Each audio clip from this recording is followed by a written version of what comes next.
This chapter was really freaking good. Had a lot of reveals to it, a lot of mysteries, and it really brings up a lot more questions that really need to be answered. For one thing that was very interesting that probably not a lot of people noticed was the fact that Meliodas actually was in the carriage with King 200 years ago. That goes to prove that he is older than we all were originally let on to believe. Okay, so at the earlier on portion of this series, we pretty much find out that they were talking about how Meliodas doesn't look like he's aged in 10 years. So this goes to prove the theory that most likely he's older than he appears, along with Diana. In this chapter, we find out that Diana's most likely 500 years older than that, and she was barely aging in the hundreds of years that she spent with King this chapter.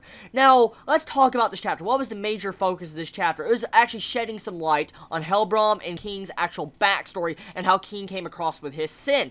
So, a lot of this chapter mainly focused on confusing flashbacks, dream sequences, and time skips, it seemed. This entire chapter focused around like 700 years, and it was a really confusing chapter if you did not pay attention to it. I'm still trying to actually figure out what all really happened in this chapter, but what I can pretty much get is that King has some form of amnesia. He forgot his memories, most likely hit his head, because in the attack, when he found out the actual person that looked like Hellbrom, the human form of Hellbrom, he pretty much knocked out King, and King most likely forgot his memories. Diana finds him on the river, and pretty much she spends time with him for hundreds of years, and every time it seems like he goes to sleep, it seems like hundreds of years pass. That's what I got from this chapter, which is very interesting. It really sheds some light onto this, so I'm interested to find out exactly where this series will take place so far from now, because, I mean, it leaves a question is how did Hellbrom actually survive? Because we clearly see in this chapter, after Hellbrom was on a massacre for over 500 years, killing humans because he truly just hated them, and he said in this chapter he wanted to kill every single human.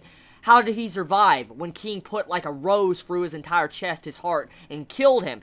So, and also what led Hellbrom to join the Holy Knights, the humans of all things? So right here, the only way I can see why Hellbrom would join the humans, the Holy Knights, is probably because he wants to summon the Demon Clan, and he knows the Demon Clan most likely would overpower the humans and kill majority of all of them off. So I feel like that's majorly Hellbrom's actual end goal in mind.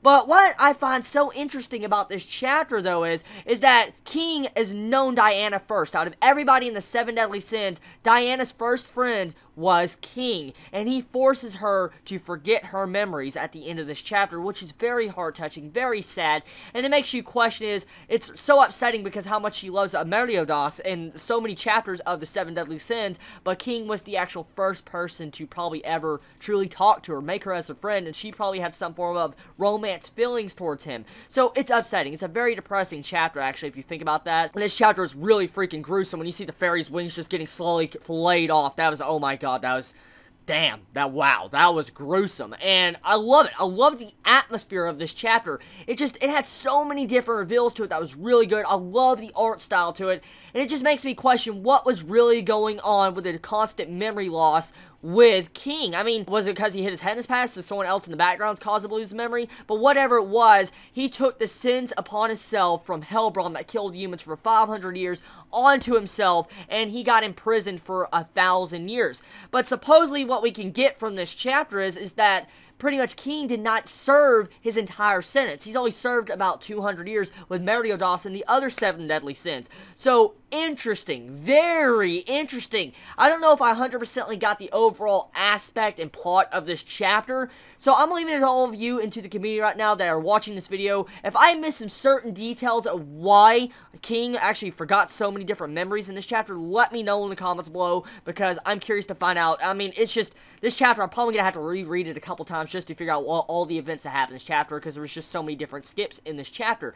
So everybody, I love this chapter. I recommend it, and everybody tell me your thoughts on this chapter. Did you love it? Did you hate it? Did you feel like this actual side story to the King was really well needed, and we need more of this stuff to actually answer the other questions that were brought up in this chapter? What do you feel about Diana being older than we actually realized? What do you feel about, you know, King somehow only having his sentence to being of the 7 deadly sins for 200 years? Tell me your thoughts. Oh yes, and what do you also feel about Meliodas being over 200 years old? Let me know in the comments below. Everybody, I love you so much. Chibi out.